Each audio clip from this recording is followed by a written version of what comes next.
Hello people, it's me, Mass Effect's biggest apologist. Now, we have seen Lumi play Mass Effect wrong, but aside from the many caveats, we did enjoy those little moments where she was actually playing the game. I know that was important, but Sing for you perform me. Gilbert and Sullivan?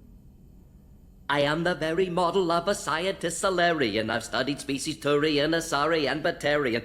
I'm quite good at genetics as a subset of biology because I am an expert, which I know is a tautology. My xenoscience studies range from urban to agrarian. I am the very model of a scientist Solarian.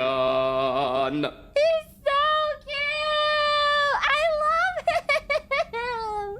And that puts into the spotlight how she can actually engage with the game in a non-dry blowjob way. But we all know she just does it because she is trying to rage bait me because she hates me. Anyways, we have to start from the beginning because there are some things Lumi doesn't understand about the games on an ontological level, which is insane because how you misunderstand a game. Okay, so first, Renegade and Paragon aren't going, I am evil or good. Shepard is at its core a space Jesus that is gonna bring space salvation to everyone. Renegade is not doing the evil thing, but the pragmatic, a bit ruthless asshole way to try to do stuff for the greater good. You aren't evil, you fight evil. You are a human fighting against the inevitable cosmic horror that has always won, but now they have to fight you. Dialogue wheel, yes, it can be clunky and a bit lackluster.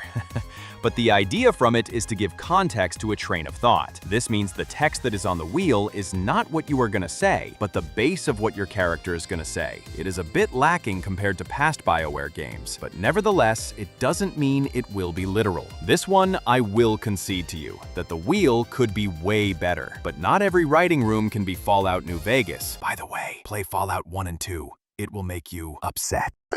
You know how unhappy he gets when people complain. He takes it personal, like it's a loyalty thing. Maybe that just goes with being the President of the United States, or what's left of him. The President of the United fucking States of America. Who do you think I was talking about? Who the fuck? Who is it? What? I should kick your fucking ass. Who is this?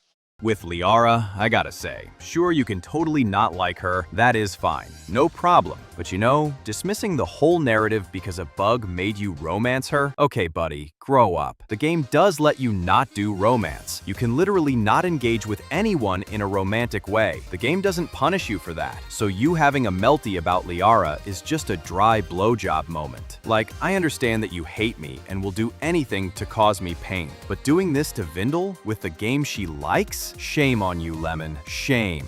The big problem that we keep seeing with Lombi playing classic game form, the golden age of video games, is that she has only played them in an anachronistic view. This makes it so all opinions on how a video game should be, or how it should be played, will be plagued with the idea that you need yellow paint and other modern video game tropes. This also means that original ideas that have been taken for granted and made into cliches are gonna lose their luster and spirit, since it has been years of overuse. Sure, you can totally argue that nostalgia is making the argument on why the games are remembered more fondly than they are, but I have to counter-argue that any game has no chance to actually be played fairly if you engage with it on the mentality where you just refuse to play the game. This can range from you just lemon rage at the lore in the codex because they used a narrator, not using the cover system, abilities, or strategies, or seeing the option, and let me reiterate this, the option of romance, and go into a rage. I will reiterate. You can hate on the games. They are no masterpieces. They do have problems, ranging from the narrative not engaging combat with your becoming repetitive because they are better character builds than other scanning taking way too long for resources, not enough Joker, having to talk to Jacob. But this type of criticisms come from actually engaging in the story,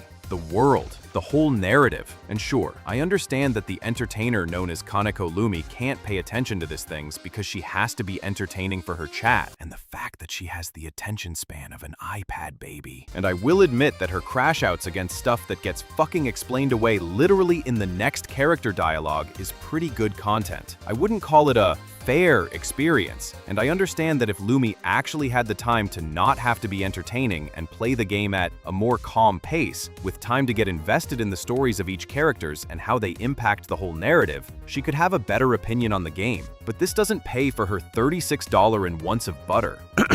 Now after that crash out, the real meat and potatoes of this completely pointless and overly long bit. See, being self-aware makes it so my self-fellatio ramblings appear intentional and with meaning instead of retarded. Mass Effect 3. People are gonna say, it's bad because the end. But this is reducing a whole experience to a singular moment that doesn't give the full context. In short, gunplay is the best in the series.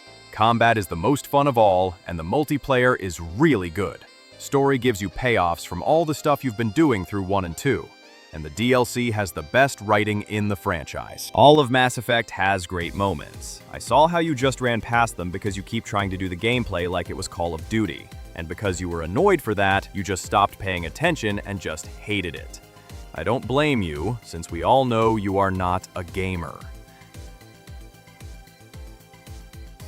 But it's still annoying as fuck, and I hate you. See you tomorrow for stream.